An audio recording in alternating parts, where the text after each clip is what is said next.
Évangile de Jésus-Christ selon saint Luc. En ce temps-là, comme tout le monde était dans l'admiration devant tout ce qu'il faisait, Jésus dit à ses disciples : « Ouvrez bien vos oreilles à ce que je vous dis maintenant.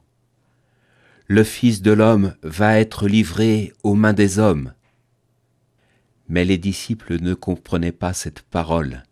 Elle leur était voilée, si bien qu'ils n'en percevaient pas le sens, et ils avaient peur de l'interroger sur cette parole. Un tout petit passage d'évangile pour finir cette semaine où je vous les commente, chers auditeurs. Les auditeurs, ce sont ceux qui écoutent. Et justement, Jésus nous demande de bien ouvrir nos oreilles. Au début de ce passage, tout va bien, pourrait-on dire. Tout le monde est dans l'admiration devant ce que fait Jésus.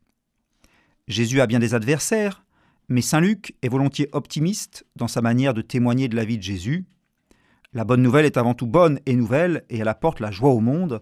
C'est assez clair lorsqu'il raconte la naissance de Jésus. Donc, tout va bien pour Jésus. Et pourtant, Jésus demande alors de l'attention. Ouvrez bien vos oreilles. Et il annonce qu'il va être livré aux mains des hommes. Qu'est-ce que cela veut dire ? Nous pensons immédiatement à son arrestation, son procès, sa condamnation et sa mort. Mais les disciples, à ce moment, ne comprennent pas cette parole. Elle leur est voilée. Voilée, c'est le contraire de dévoiler. Et dévoiler, c'est le même sens que révéler, révélation. Il faut une révélation pour comprendre vraiment les paroles de Jésus.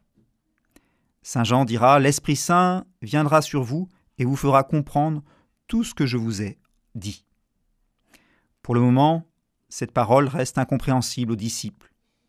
Et même pire, ils ont peur de l'interroger.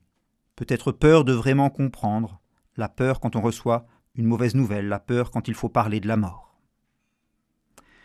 Nous aussi, parfois, voire souvent, nous ne comprenons pas bien le sens de telle ou telle parole de l'Évangile.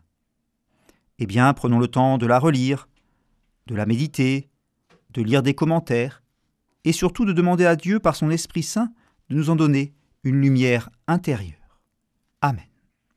L'évangile du jour était commenté par le père Arnaud Lagagné, curé des paroisses Saint-François en Saint-Nazaire, Notre-Dame de l'Estuaire et Sainte-Marie en Brière.